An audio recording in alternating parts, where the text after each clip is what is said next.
टूनी चिड़िया और बुलबुल कौवा दोनों बहुत अच्छे दोस्त थे। वे दोनों अपने अपने बच्चों के साथ अपने अपने घोंसलों में रहते थे। उस दोनों ने एक ही जगह पर घोंसले बनाए थे और मिलजुल कर रहते थे और एक दूसरे को सहायता भी करते थे। जब दोनों की भोजन की जरूरत होती तो एक एक कर भोजन ढूंढने जाते थे। एक दिन की बात है, बुलबुल कौवा टूनी चिड़िया से कहती है, टूनी, मैं भोजन की तलाश में जा रही हूँ, मेरे बेटे का ख्याल रखना तुम। ठीक है दोस्त, लेकिन जल्दी आना, मेरे बेटे को भी बहुत जोर से भूख लगी है। हाँ हाँ टूनी, तुम चिंता मत कर, मैं जल्दी आऊंगी भोजन लेकर। इतना कहकर बुलबुल कौवा भोजन ढूंढने के लिए चली जाती है।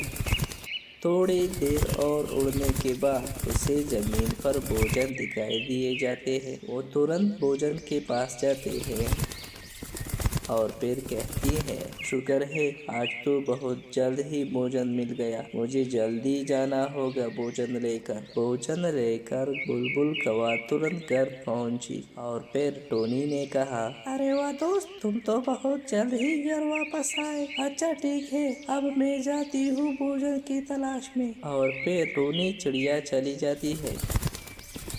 टूनी चिड़िया चले जाने के बाद बुलबुल कवि टूनी चिड़िया के बेटे को अपने घोंसले में ले लेती है और दोनों बच्चों को भोजन खिलाने लगी।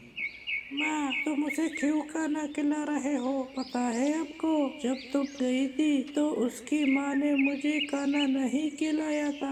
बेटा, इसी तरह नहीं बोलते, ये तो तुम्हारी छोटी बहन जैसी है। बेटा, इसकी माँ ने आपको इसलिए खाना नहीं खिलाया था कि उसके पास आपको खिलाने के लिए कुछ भी नहीं था। सबसे पहले मैं गई थी ना भोजन की तलाश में, इसलिए बेटा। कुछ भी हो माँ, मुझे बिल्कुल अच्छा नहीं लगता जब तुम इसे खाना खिलाती हो तो।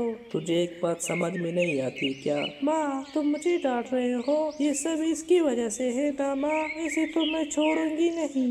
फिर बुलबुल कौवे का बेटा टूनी चिड़िया की बेटी को धक्का देकर उसे घोंसले से नीचे गिरा देती है और उसके सर पर चोट लग जाती है। ये देखकर बुलबुल कवि कहती है बेटा, ये तुमने क्या किया? तुमने उस बच्चे को क्यों गिरा दिया? और फिर वो दोनों भी नीचे आ जाते हैं और इसी समय टोनी चिड़िया भी पहुंच जाती है।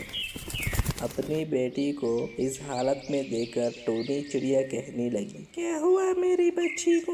कैसे हुआ ये सब? किसने किया? बताओ मुझे बुलबुल बहन, बताओ। बुलबुल कवि दुखी होकर कहती है, टोनी, मुझे माफ करो, मेरे बेटे ने आपके बेटे को धक्का देकर नीचे गिरा दिया। दोस्त, सबसे पहले इसे हॉस्पिटल लेकर चलते हैं। और फिर उसे लेकर जल्दी से हॉस्पिटल पहुंच गए। टोनी बेटे का इलाज चल रहा था और टोनी बाहर खड़ी थी।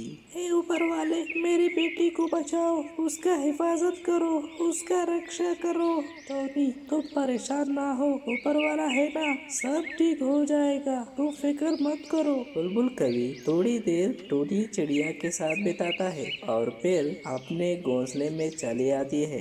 माँ, टोनी आंटी की बेटी कैसी है माँ? मैंने जानबूझकर ये सब नहीं किया माँ, बस मुझसे गुस्से में हो गया माँ, मुझे माफ करो माँ, मुझे माफ करो। देखा, तुम्हारे गुस्से की वजह से कितना बड़ा अनर्थ हो गया। अगर उसके पास कुछ भी अनहोनी हो गया तो मैं क्या करूँगी? हाँ, मैं तो मुंह दिखाने की लायक नहीं रहूँगी। अगर तुम्हारे साथ ऐसा होता तो मैं कितना तकलीफ में होती। मुझे माफ करो माँ, मुझे पता नहीं था कि ये सब हो जाएगा, मुझे माफ करो। फिर एक हफ्ते के बाद टूनी चिड़िया अपने बेटे के साथ घर लौटी। टूनी चिड़िया की बेटी का याददाश्त चली गई थी, वो अपने पुराने सारे बातें भूल गई थी। ये सब देखकर बुलबुल कवि सोचने लगी, मेरे बेटे की गलती की सजा टूनी चिड़िया की बेटी ही भुगत रही है, अब मुझे ही कुछ करना पड़ेगा। इतना कहकर बुलबुल कवि चली जाती है और जाते जाते उसे एक कबूतर दिखाई देती है और वो उसके पास चले जाती है।